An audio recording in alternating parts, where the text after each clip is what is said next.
Today, I'm going to discuss freelance value propositions.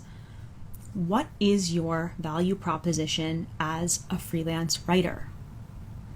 Do you know what a value proposition is? Do you know why it's valuable? Why should freelance writers have a value proposition? That's what I'm going to talk about today. I'm really excited to be here live with you. Selfishly, I'm practicing because I'm holding a free 5-day workshop where I will be going live, and I am rusty when it comes to going live, and that's why I want to get on and provide this free value for you and teach this mini lesson. So it's really mutually beneficial. You're going to learn and I'm going to be able to practice with my live presence. And I want to share with you why most freelancers are struggling to succeed. It's because they don't have something called a value proposition. And that's what I want to explain to you today is the freelance value proposition. So to set the scene, you have to imagine freelancing like this. It's like you're in this bustling marketplace and everybody is vying for a client's attention, okay?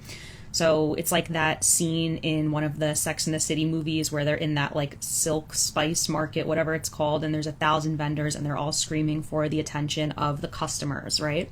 That's kind of how we are as freelancers. We are trying to stand out in a sea of other freelancers. Am I saying that freelancing is saturated and that you shouldn't try? No. And I have a whole video on that on YouTube.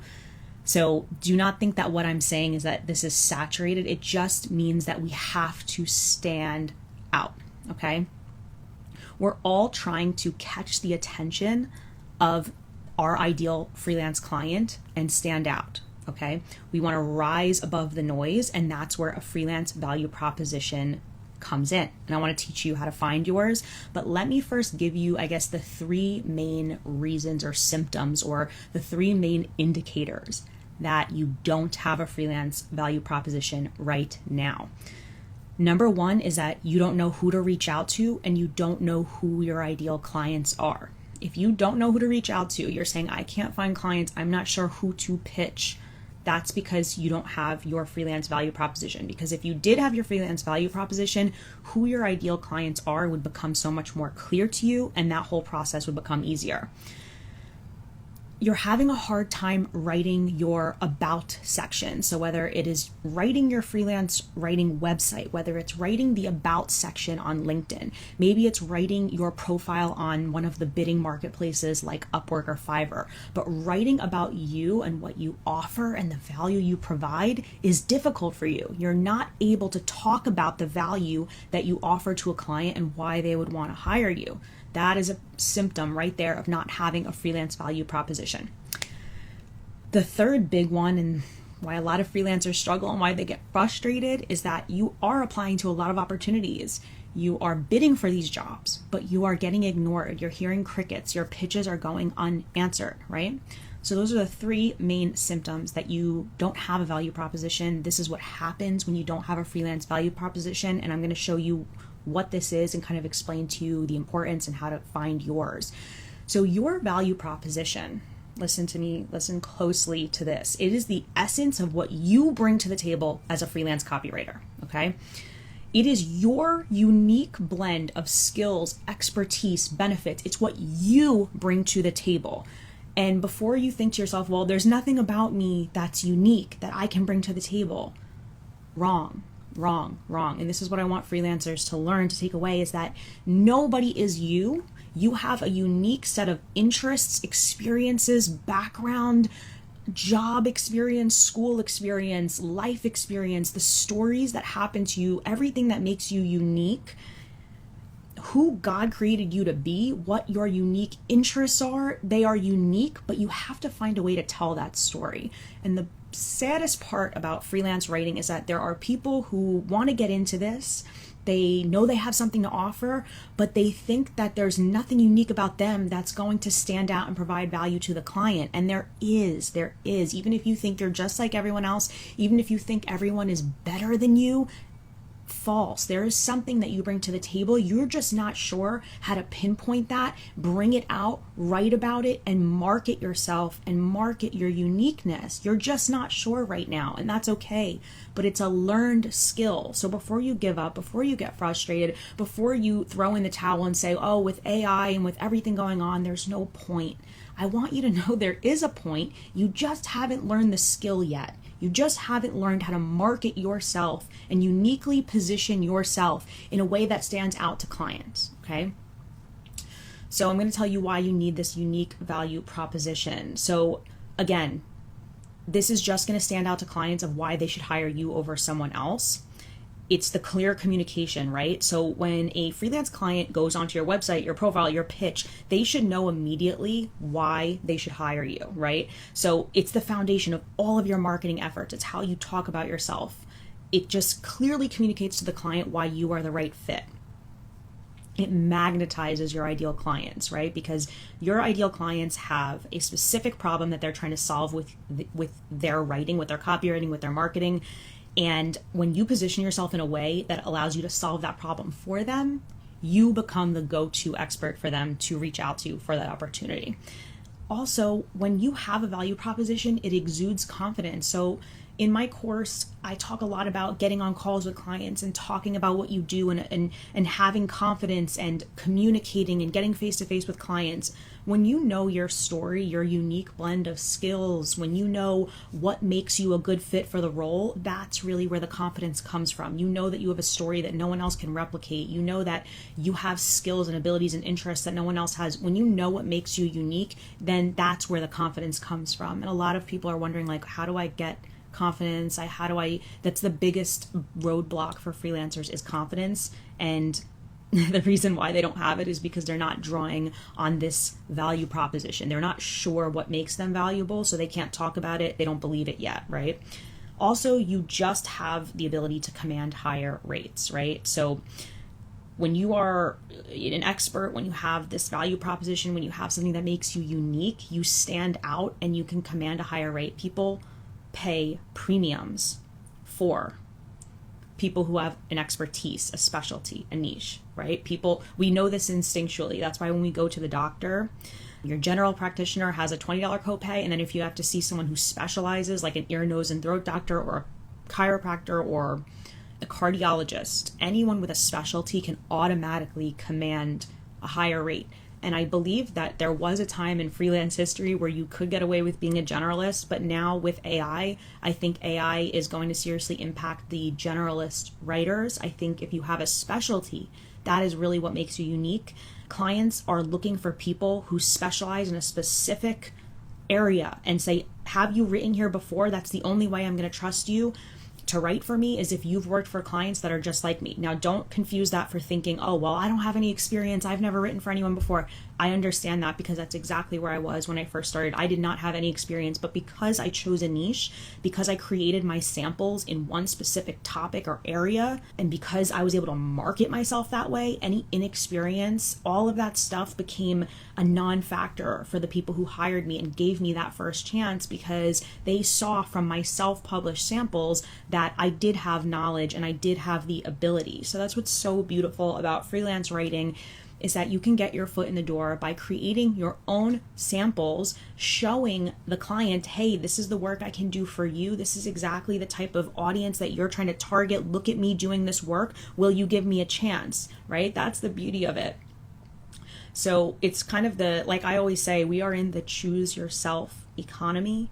We are not waiting for somebody to pick us, and we are not going through this like traditional publishing process. We can get online and for a very low cost market ourselves and put ourselves out there, and that's what allows these clients to give us a chance. And then we build a real portfolio, and then it really is just this snowball. All you really need is one client to give you the chance, and once you have that, that credential, that published piece, then you can get more clients, and it's just a snowball. It's momentum, it's compound interest. I want to go through the chat and see what people are saying, and I want you guys to ask me questions while you have me here. Nurse Writing Nook. I've learned so much from Christine. Thank you.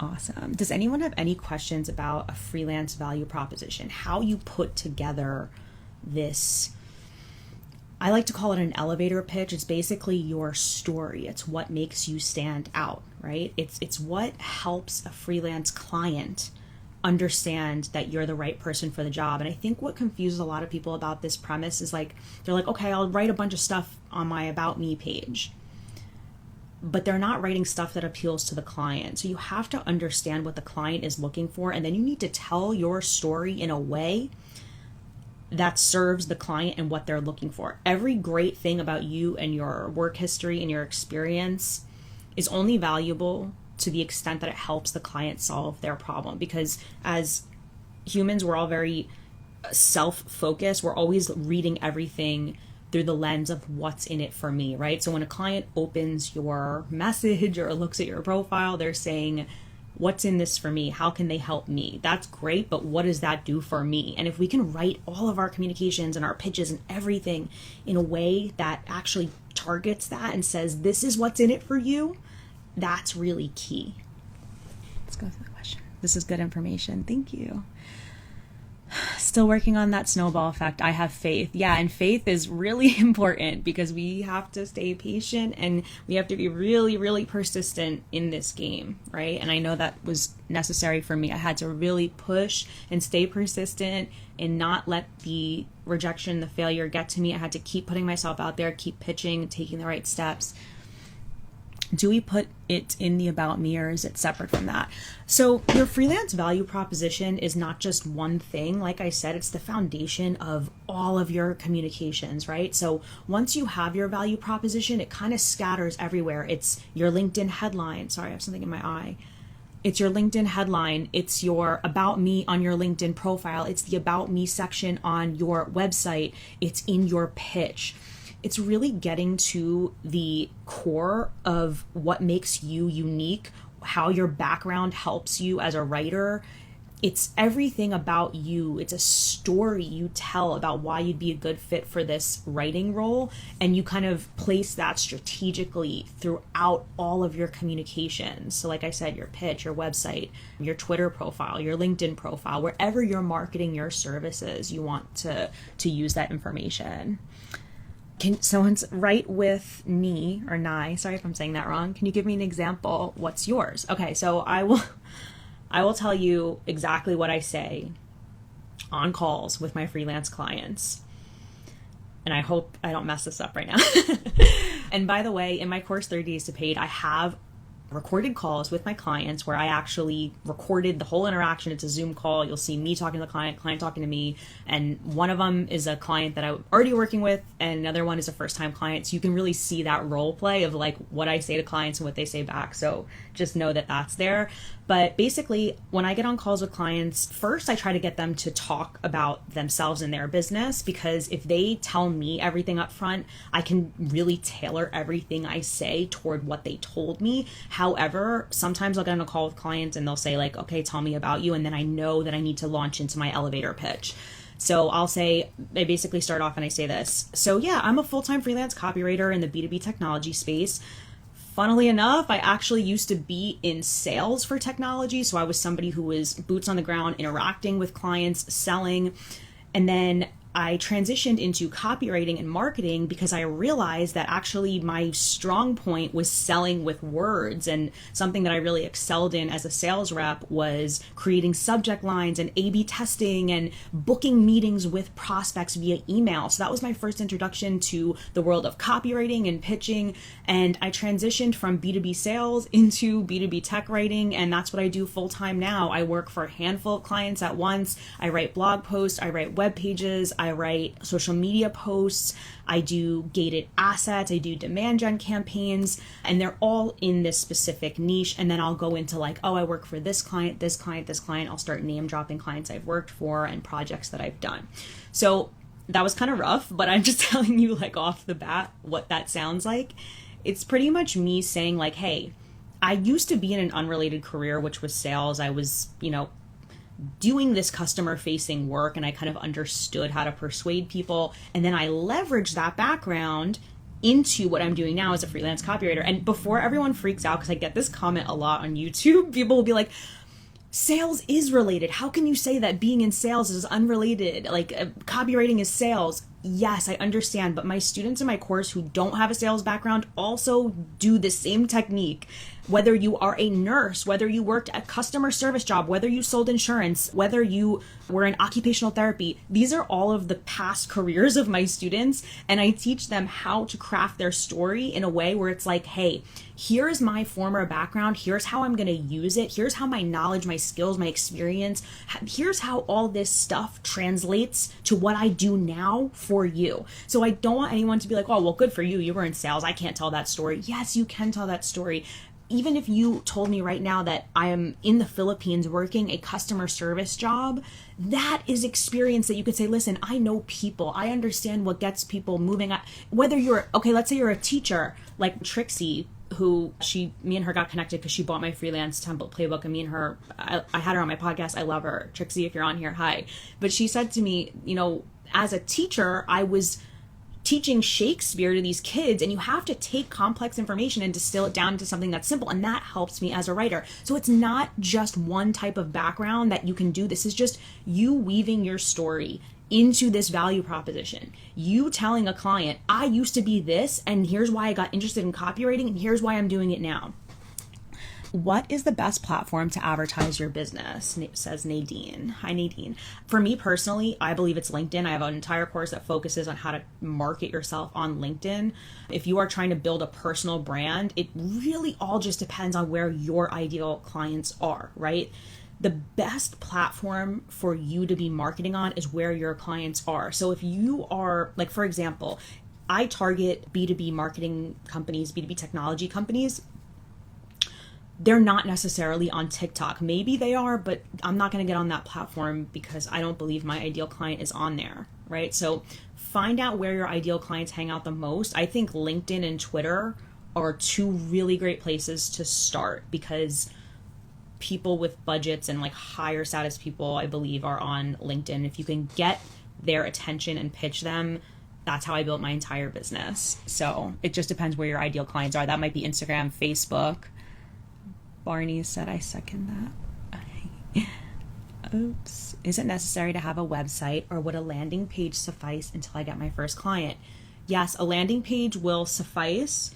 If you can't afford a website, I understand. Yes, do I recommend having a website? Absolutely. That's the best ROI, because when you really think about all the costs associated with a business, getting a cheap website, even though it'll cost you a little bit upfront, is so worth it in the long term because of the credibility it builds. It builds so much credibility. And I'll just give you a prime example. Even today, I posted for a writer. I have a friend who is looking for a dental writer, and the person who reached out to me had experience, but they didn't have a website. They had samples, but they didn't have a website. And I'm like, I don't know who you are. I don't know anything about you. So yes, like I see you have some samples, but who are you? How do I pass you on to my friend who's looking for a writer when I don't even know who you are? So if it's a landing page, even like a social media profile, anything, you need to let people know who you are, because we're on the internet. We don't know who anyone is. It's like we need to build credibility somehow. Awesome. Hey, Christine. Hello. I get this, but you have to start a conversation first, and I've been having trouble getting the first reply. The connections do get accepted, but the response isn't positive, so there's nowhere to go. So Abhiya Sharma, I hope I'm saying that right, but what's your follow-up game like? Because if you're getting people to accept your invitation request on LinkedIn, you actually have to realize that that's a pretty big deal. People don't just accept anyone on LinkedIn, so I think you're doing something right, but if you're not following up, you are missing out on a huge opportunity, because the gold and the success and like the wins are really in the follow-up. So if you want follow-up messages, download my freelance template playbook to find creative ways to follow up with clients. Another thing I really like doing, just as a tip, is if somebody connects on LinkedIn, right? They accept my invitation request, I'll know that they've like seen my face and we've had this connection point. So I'll try to track down their email address and try to take it to a different platform. If you can track someone down when you've made a little bit of traction on one platform and then switch to another platform, I've gotten actually one of my longest term clients that I've been working with the longest at this point. They're my favorite client. They're an impressive logo that I have on my profile, my website. And it's because I got traction with this person on LinkedIn. They stopped answering, ghosted, and then I started following up with them via email. So follow-up is so key. I have a YouTube video coming out all about follow-up, so make sure you're subscribed to me on YouTube. That's coming out. You'll actually see when it premieres. I have it scheduled to go out. Follow-up is huge, and it feels weird and gross to us because we're like, I think personally our instinct is to say, if they didn't answer, they're not interested, but it's not the case, and we're leaving so much money on the table if we don't follow up. But don't just send a message that says, hey, just following up. And that's where my templates come in. And that's why I plug that right there, because the biggest mistake that people make other than not following up is that they send these follow-up messages like, hey, just following up. Hey, did you get this? Hey, did you read this? And it's just not the vibe. You don't want to annoy people like that. You want to continue to provide value in all of your follow-up. And using my templates, I show you like, hey, here's how to follow up without being annoying. So I hope that helps. Nadine said, thank you. What are your main platforms for publishing your non-client writing? I did start I don't have any non-client writing. I'm not sure what that question means, but as a freelance writer, I just write for my clients and submit it and they publish it. I don't have a platform other than what I'm doing right now, which is on Instagram. I'm on YouTube. That's where I put all my content out. I do this thing where I send a personalized note like you suggested in one of your videos, and then I send some sort of letter of introduction that's like a 50 to 80 word with a link to my PDF website. Abia Sharma. Okay, so that sounds good. I mean, you definitely want to come in, gauge interest, and then come in with a longer message. But my question is, are you just sending that message to people who have accepted? Because that's definitely a good strategy to try. But sometimes you want to gauge their interest before you come in with a full pitch. Like I usually try to get someone to answer that first message and say, yeah, we might be looking for someone. What are your rates? What's your portfolio? And then I come in with a full pitch. But you are on the right track, right? So it's like if you get someone to accept your message, I would definitely say, hey, thanks for accepting. Are you looking for a writer? And definitely go in there with more information. You just have to do that enough times until you get traction, right? So I don't think you're far off. Can we talk about exactly how 30 Days to Paid program works? Absolutely. So 30 Days to Paid is a self-paced online course. I take you through 5 modules where it's basically setting up your online presence. It's understanding what is your copywriting niche. It's understanding how to build a portfolio, whether you're just improving your existing portfolio or you're writing it from scratch and you need to do these self-published pieces. Once you have your online presence established, we go into LinkedIn and pitching. It's like, who are your ideal clients? How do you target them? What type of pitch do you write to get their attention? How do you go in there with a consistent pitch plan so that you're sending consistent pitches every day? And then once you're in the course, you have access to the community. So that's where I'm answering your questions. I go live once a month with a supplementary lesson. So whether it's doing a deeper dive on the modules, whether it's bringing in a guest speaker, that's that live experience where I get to know people, which is really cool. So 30 Days to Paid is a self-paced course where you're basically going through the courses at your own pace. I have a project plan in there that keeps you on track, because if you really want to land that first high-paying client within that 30-day framework, you want to make sure that you're on this schedule, that you're not overthinking things like your website or your portfolio or your niche. The whole goal of 30 Days to Paid is to keep things moving. We really want to keep the momentum going. We want to get out of the analysis paralysis, because anyone on this live right now has probably experienced this. There's a ton of information online. There's all these people recommending all these different strategies. And the problem is that we're in information overload. We're soaking up all the information and we're not doing anything. So every module, every action item, everything that I've laid out for you acts as a roadmap of like, take the step, move on, take the step, move on. And it's to keep things going, right? Because nothing's going to happen unless we take action. So 30 Days to Paid is really a program that gets freelance writers to make those key decisions about who they are as a writer, what value they bring, and then take action, start pitching, get your foot in the door, start getting that real life experience. Let's see. I'm not getting replies, so it's kind of depressive. My sister. Okay, someone said the person you're talking about is my sister, the dental writer, and the reason she doesn't have a website is because she has only worked for agencies, and I suggested her your content, and I suggested her this. Okay. stop the exploration of the agencies. And okay, interesting. Yeah, so I'm really glad that you suggested her to follow my content. And it's funny, this just happened today. I had a writer who has dental writing experience, but when I asked for her website, she didn't have one. To be honest with you, this is the biggest problem I see in freelancing in general, is that I have people reaching out to me for opportunities. I have writers that are applying to opportunities for clients, but they don't have their online presence set up in a way that allows me to hire them or pass them on. So it's like the whole goal of 30 Days to Paid is like, please, whether it is a free landing page, whether it's the cheapest thing on earth, whether it's the ugliest website on earth, I just need something to make sure that you're a real person that I can confidently pass on to a client who's going to hire a writer. So a lot of people are like, oh, I don't want a website. I don't need a website. Someone's telling me I don't need a website. Well, just put yourself in the client's position. Would you spend thousands of dollars a month with a company that didn't even have a website? You need your like digital real estate. You need to have your stake in the ground and say, this is who I am. It's like basically your digital storefront representing who you are to the world. That's what a freelance website does. It allows that client to receive your pitch and then jump right to your website and say, this looks like an interesting pitch. Let me learn more about them. How can I be sure that this person is reliable? And by the way, in terms of building a freelance website, I just sent out a free resource yesterday, but you can still access it. And it's literally a guide to building your website. And I walk you through step by step and telling you everything you need to have on your website and kind of the psychology of what clients are looking for when they look at your website, because we need to know what clients want to see in order to build a website.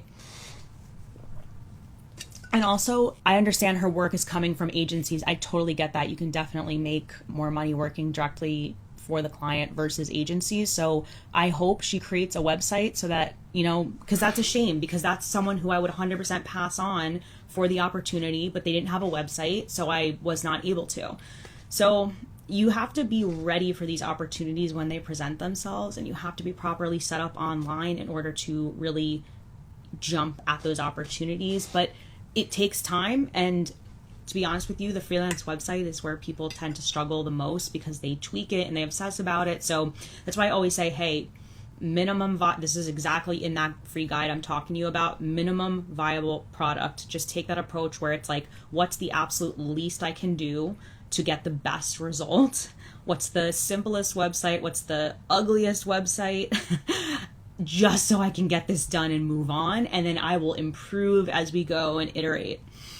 Enrico. Hi, Enrico. Enrico's a student of mine. As someone who worked as a content manager, there's nothing more scary than being entrusted with a budget and blowing the money on the wrong person. Having the website is a must to build trust, 100%. Yeah, that it really is key. And I'm really glad that you brought that up, Enrico, because if we can understand what the client's job is and what their pain points are and what they're trying to accomplish, then we can really market ourselves in a way that appeals to them. So I'm going to talk about this in the five-day workshop that I'm holding, but it's basically explaining like, who are these clients? What are they looking for? What are their pain points? What are their desires? And when we know that, we can gear all of our marketing toward them. And that's something that you can rely on free resources like ChatGPT to say, act as a freelance writing client. You can give it all of these prompts so that it could give you information about what their pain points, what their desires are. So I rely heavily on ChatGPT to create that stuff. So remember, a value proposition, not having a value proposition is the number one reason why freelancers are struggling. And what a value proposition is just the essence of what you bring to the table as a freelance copywriter. I have my notes out in front of me. It's your unique blend of skills, expertise, the specific benefits that you offer to the client. Without that, you blend in, you become forgettable. It's really hard to stand out when you don't have a proposition, a value proposition. If you've hit a plateau even in your freelance career, it's like you're not understanding why your income is capped. It could be that value proposition. You haven't made it clear. You haven't carved out what makes you unique. Thank you guys for this because I want to appeal to my clients in the best way, but I'm just having trouble building one. I need to build value consistently, or at least I want to. Yeah, building a website, please download my free guide because it's not as... I didn't have any experience building a website when I had first done it. It was like literally me on the phone with customer service for Bluehost and Weebly being like, hey, how do I point my domain? Can you do this for me? It was like a 2-year-old trying to figure it out. And I genuinely can say this, if I can figure it out, you can too.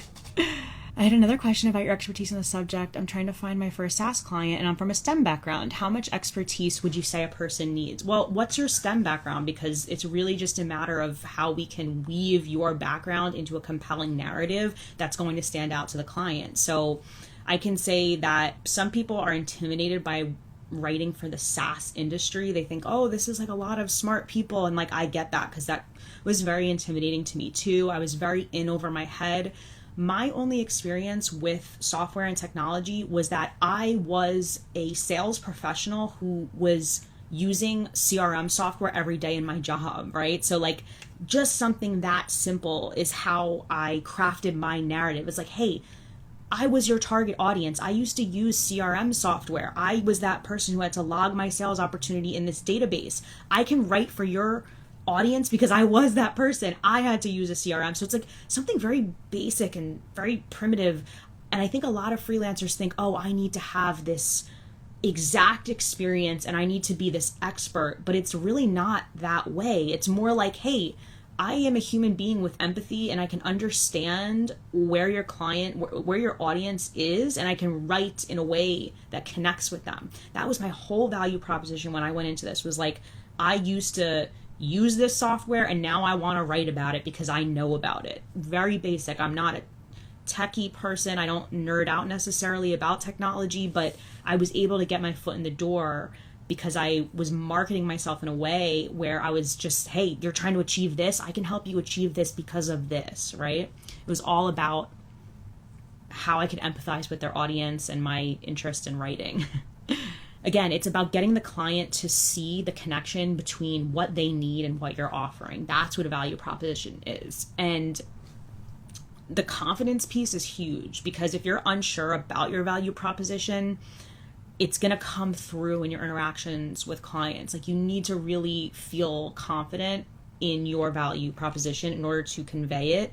And you'll just feel so much less imposter syndrome when you can say, well, I'm doing this because of this. It's just, how confident are you in telling this story? So yeah, that was what I wanted to say about unique value propositions. Anyone have any questions while you have me here? I love to do a little free Q&A session. Right with me says, how do you go about managing 2 niches that don't directly relate? Good question, because I think this is where a lot of writers get caught up too, because they don't want to choose just one niche. They have all these interests, and the truth is you don't have to choose just one niche, but you do need to choose several niches. Just avoid being a generalist, right? So if you have 2 different niches that are unrelated, let's say it's gardening and technology, I would just have to make a really clear division. You can go about this 2 ways. Number 1, make 2 completely different freelance websites and just, link to those different websites in your pitches. So for example, like your LinkedIn profile, you would probably keep your headline a little bit more general. Maybe you would focus on deliverable, right? So it's like blog writer, but you don't say for gardening and technology. You would just say SEO blog writer, and then make it more clear below, okay, here's one niche, here's the other niche. When you go to your website, you would want that split section where it's like, here's all my samples that have to do with gardening, here's all my samples that have to do with technology. So it's like a choose your own journey on a freelance website. And you'll go on websites online where you'll see this. It'll say like, who are you? What do you want? And then they click a button and it takes them to that, right? Because there's different paths they can choose. So I would just split it down the center on your freelance website and say, these are my gardening samples, these are my technology samples. And then I would keep your LinkedIn headline more focused on deliverable versus industry. So it's like SEO blogs, conversion copywriter. Make it clear that you are a copywriter and that your goal is to generate leads and help with marketing and sales, but then you can really expand on your industries and your niche in different parts of your website and your profile. But the key is to choose different niches and actually have them, whereas a lot of people just keep it so general, and then it's all mixed in, and then you're making the client dig around and try to understand. And the minute that a client has to do work to understand what you do is when it all goes downhill, because with this online world we're living in, people are just like missing messages and clicking out and getting distracted and pop up here, pop up there. So unless you make things super simple, it gets really tricky. Let's see what else. Should I research the person I'm trying to pitch like a lot? I try to approach 5 B2B startups every day, and every startup has 5 to 10 people I can approach. Great question. So my whole thing is like personalize your pitches, but do it in a scalable way. So you will get a lot faster at this as you go. But if you're just choosing, like, let's say you choose a personalization where you mention content they produced, right? Then you could just mention, oh, I saw your latest blog post, copy and paste the name of the blog post into that message. Do that 5 times in a day and it'll go really quick. Or maybe you want to target 5 startups where you see they have a podcast and you want to go in with this pitch like, hey, I see that you run this podcast. I would love to take this and create blogs out of these podcast episodes. So now you're taking their names of their podcast episodes, their most recent episode, and throwing it in that pitch, right? So you're doing like very preliminary research, but you're not like going really deep and spending 15 to 20 minutes on each person, right? Because we never know if we're going to get a response. So to spend that much time on one person would be not efficient, not scalable. And that was something that they taught us in sales, was like, before you made a cold call, you had to get a general feel for who someone was so you could reference some things, but you can't spend so much time or else you wouldn't make the number of calls you had to make in a day. So just focus on like keeping it scalable, personalize it, but don't go overboard. And I know that's like a tricky balance, but there's just little nuances with your pitch where people can sense whether it's like a blanketed, like spray and pray approach where you're just sending out canned messages to everyone versus like, hey, I specialize in this niche. Like, and that's really the big key with having a niche, because your freelance writing pitch is going to be compelling to them just by way of the fact that you are someone who specializes in them. So I don't want to go too deep on that because it's a rabbit hole, but just as long as you are actually niched down, just do those little personalizations and you'll find those 5 or 10 pitches go pretty quick. Oh, cool. I'm currently enrolled in your course and I love it so much. Yay! However, I wanted to know how to do specific research on my niche so I can create legitimate samples to show. So I have a whole video in the course, a whole module about like how to choose the writing sample. So first of all, send me a message in the Kajabi communities that we're in and I will direct you straight to that link. But I give you a whole process of like, okay, I know who I want to write for, but how do I create these samples? How do I know which samples to create that would appeal to this freelance writing client? And you do that by doing specific research. And I have a whole demo in the course about, okay, what types of content would appeal to this client? Well, let's go on their website. I see that they have a weekly podcast. I see that as soon as I went on the website, there was a pop-up that was opting in, allowing me to opt into your newsletter. So that tells me you're doing an email marketing campaign. Now let's go to their blog. When was the last time they scheduled a blog post? How often are they scheduling blogs? What are they trying to get me to do on this website? How are they generating business? How are they generating leads? When you can do that little, I guess, content audit and understand what their strategy is, then you're like, oh, I know, I'm going to create a blog post on this topic because I see that they keep posting about this. Oh, I see that they're running Facebook ads with this headline. I see that they're trying to do this. Let me create a spec piece that is going to appeal to them based on what they're already doing. That's how you create writing samples that have to do with them, that appeal to them. And it's this personalization. It's a whole research process that I show in that video. So that's going to help you tremendously. And message me if you need help with that. I'm happy to help you. Hey, Tyson. What's up, gang? Hey, Tyson. Do you ever do cold emails on platforms like Apollo?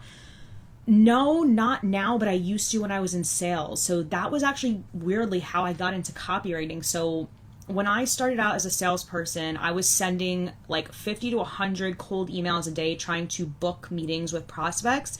And we would do, I'm like dating myself, but we would do that with something called mail merge, which is a feature of Excel where you would literally line by line type in their name, their email address, and then you would kind of send bulk emails via Excel sheet. and it was something called mail merge. Then these software companies, automated prospecting software like Apollo, like SalesLoft, like all of these sales prospecting tools came on the market, and it just automated all of that. It would grab all the email addresses and send them out en masse, and then it would go through a sequence. First of all, as a freelance copywriter, it is hard to afford those tools, right? So technically, yes, you could go download an Apollo or a similar software tool. The reason why I did not use those prospecting tools when I first started out as a freelance copywriter was that I found that the personalization and kind of like spray and pray and sending bulk messages just wasn't as effective as me going in, looking at their profiles, like creating that. It's just more personal when you don't use a technology tool. There are LinkedIn extension tools that you can use that automate it, but then there's a risk that you'll get kicked off of LinkedIn for using those tools. So I think you can find, there's all these shortcuts you can use. Like a few students in my course actually went on Fiverr and hired somebody to do list building for them so that they had a list of prospects to reach out to. And they were trying to kind of like automate and shortcut that process, which is smart. But the problem is that the quality of those companies that they were getting from the Fiverr guy who was doing it weren't great. So by the time you spend trying to automate all of these outreach efforts, I think you could just do it by hand. And as long as your online presence is buttoned up, as long as you have a niche, as long as you are positioned correctly, that increases the chances, that increases your conversion rate. So I think prospecting tools and like bulk emailing can be great if you're trying to target so many people, but really think about it like this. As freelance copywriters, personally for me, I only want to be making a full-time income off of 5 clients at once, right? So I should be able to just pitch until I get 5 clients. That's not a lot of people. If I'm trying to get 50 clients, that would be another story, but I'm not trying to play that game of like 50 low paying clients. I'd rather have 5 high paying retainer clients, and that shouldn't take so much pitching that you need to automate. And if it does take that might be a red flag that something's a little off, meaning your pitch, your online presence, something like that. So that was a long explanation, but I don't really use any automated prospecting software to do my LinkedIn outreach. It's all really organic and done by hand. And that's just from my experience. What limit would you suggest for a person reading a 150-word message? Okay, so you're asking, okay, an 80-word message on LinkedIn seems like a big message from the other end, and keeping it short can be tricky. I get what you're saying. You're trying to say, like, what's the ideal length? You really have to trial and error this, but think about it like this. My first pitch that I send on LinkedIn is a connection request. A connection request, meaning like I'm inviting somebody to join my network. They get a notification of like, Christine is inviting you to join their network, and here is this short message. That has a 150, I believe, character limit.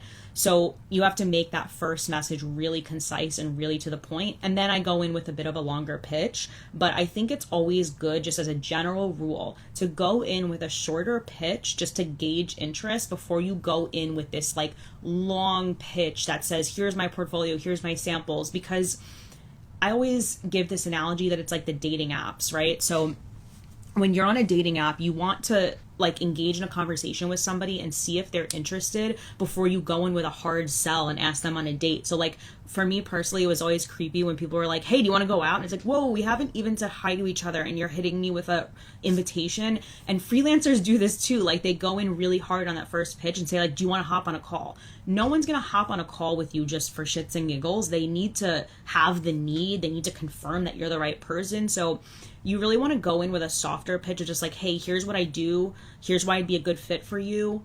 Do you need this right now? If they say, yeah, I mean, let me see your profile. Let me see this. Then you go in with these longer messages with links and here's my portfolio. Here's my website. Do you want to hop on a call? So I would say start off shorter and then get longer. The name is Royal. So how do you pitch your samples? So I don't know when that was asked, but that was what I was just trying to say is like, that's how you pitch your samples. You go in, you gauge interest, and then when they've confirmed that they are looking for somebody, that's a good time to show your work and your samples. How often are you pitching these days?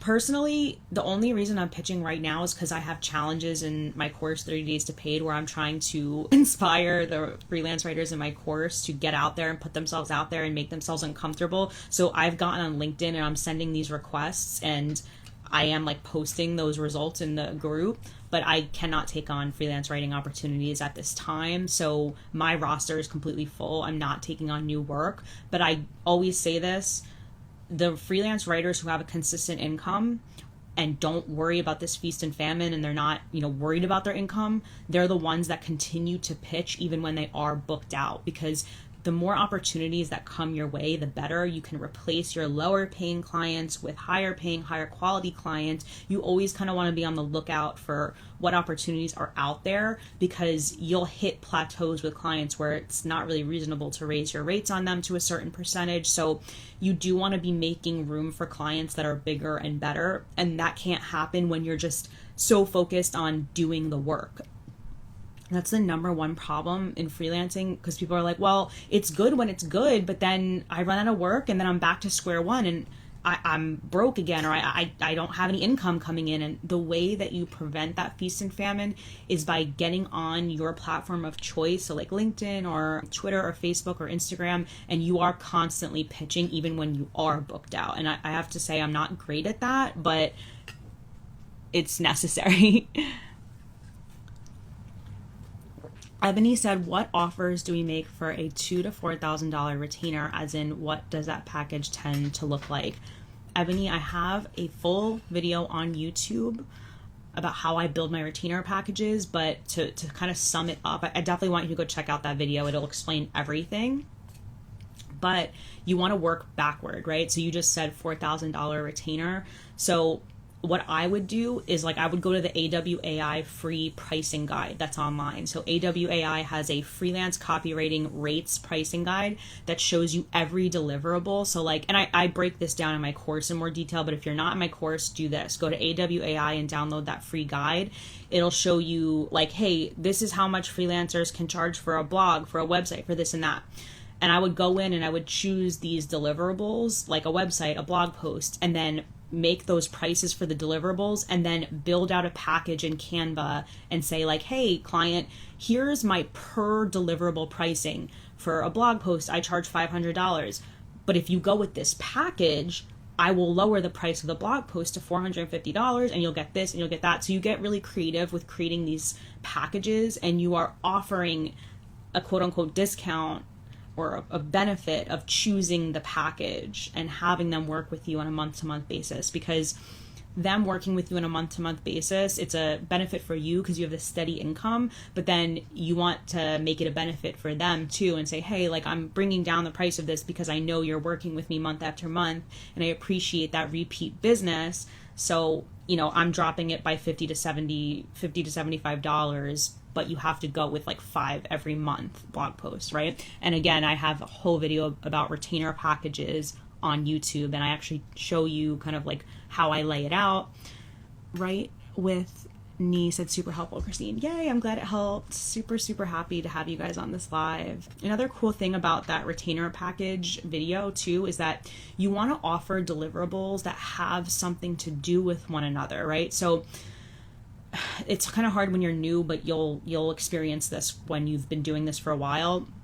You'll notice, like, if they're asking you to write an ebook, well, ebooks come with a number of deliverables that go hand in hand. And the problem is that someone else is probably doing that writing work. So whenever a client says, hey, we want you to write an ebook, or we want you to write a guide because we're trying to get people to opt into our email list, and we want them to download this free asset, I always pitch them additional services. I'll say, okay, well, where's the landing page that this ebook is going to sit on? How are you collecting opt-ins? Let me write your landing page. How are you going to promote this ebook that we're writing to your email subscribers? Let me write your email. So that's why I always recommend having a basic understanding of content marketing, because then you can when you understand what their goal is, it's so easy to be like, hey, I want to help you. Let me write your landing page. Let me write your emails. Oh, your CEO's trying to become an influencer and a thought leader. Let me ghostwrite his LinkedIn post so he doesn't have to deal with it. You find all these like really creative ways to pitch packages that benefit the client.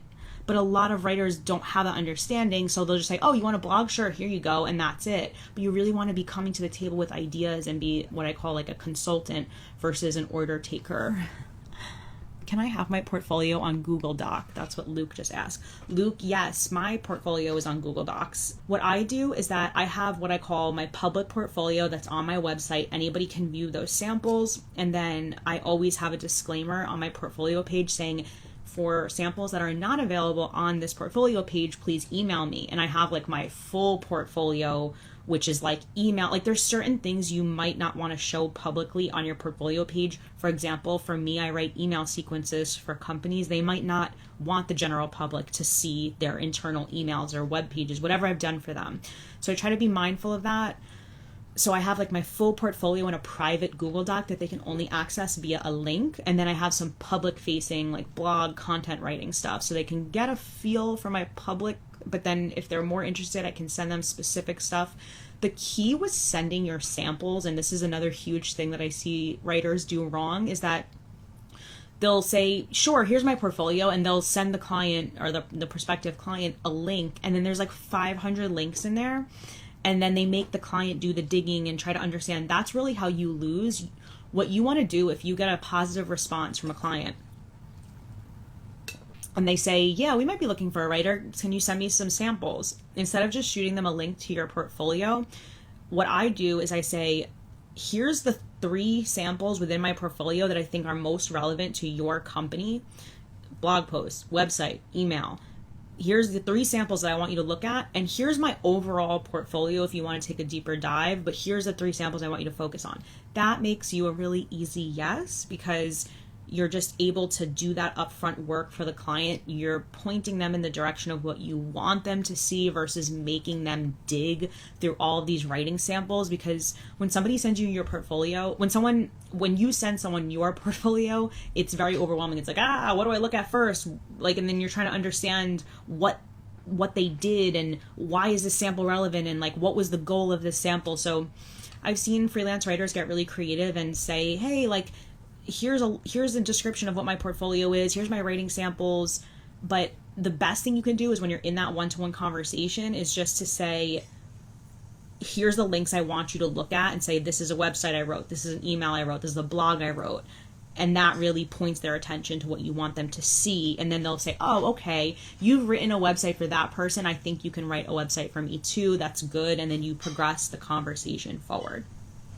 So I hope that helps. Very helpful. Okay. Let's just answer one more question before I log off and eat dinner, because my voice is, my throat's getting raw here. Any last dying, burning questions? All right, that seems to be it. So I am promoting a free 5-day workshop. That's really why I'm on here. I'm trying to get the rust off and practice my live online presence. I am hosting a free live 5-day workshop where I take you through all of this stuff. It's going to be 5 days of just going through these teachings. I'm going to do a pop-up group where everybody can interact with one another. I'm going to have a workbook for you so that you're actually taking action on what you are learning. So look out for a link for that. If you're on my email list, you will get notifications. I'm going to be promoting it all over YouTube. You're not going to miss it. It's going to be, you're probably going to want me to shut up about it, but you are going to be able to participate in this free 5-day event where you're just getting nothing but straight value and learning about how to get your foot in the door, become a freelance copywriter, really take action and build this career and have the flexibility and the autonomy and finally be self-employed and not be insecure and just know where your next client is coming from and feeling confident that you bring value to your writing clients and understanding what makes you unique and understanding how to market yourself and sell yourself, but while still being true to you and not feeling super cringe about it. Those are all the topics I'm going to be going over. So if you go to paidcopywriter.com, you definitely can get on my email list and get notifications and be the first one to sign up and reserve your seat for that free 5-day live workshop, and then we will get to, interact with one another. I cannot wait for my freelance freedom. Yay, cheers. And Nicole said, killing it, girl. Hey, Nicole. Love it. It was so nice hanging out with you guys, and enjoy your night. Message me if you have any questions.